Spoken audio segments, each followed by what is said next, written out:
Simpan emas jangan harapkan ada dividen tau. That's the fact. Siapa yang nak menyimpan emas tapi at the same time nak dividen, emas bukanlah satu platform yang sesuai untuk anda. Cari platform lain yang ada dividen. Siapa yang simpan emas kena faham dan kena tahu emas ni memang takkan bagi dividen.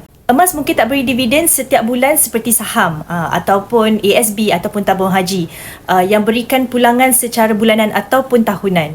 Tapi kelebihannya pada emas ni dia terletak pada kenaikan nilai dalam masa jangka panjang. Sejarah selama 10 hingga 20 tahun yang lepas, harga emas biasanya meningkat lebih tinggi daripada kadar inflasi, menjadikannya sebagai aset pelindungan yang sangat-sangat berharga.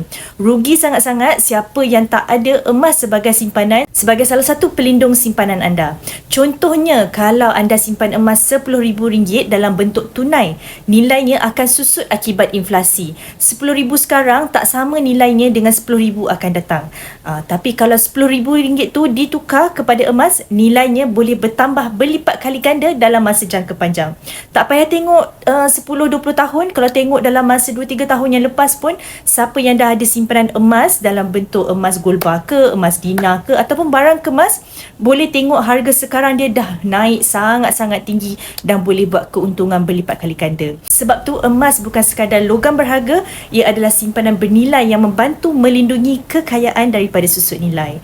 Jadi, pastikan anda ada simpanan emas, jadikan dia sebagai sebahagian daripada portfolio simpanan anda. Pelbagaikan kaedah simpanan anda, simpan duit, simpan emas, ada aset lain seperti hartanah, rumah dan sebagainya.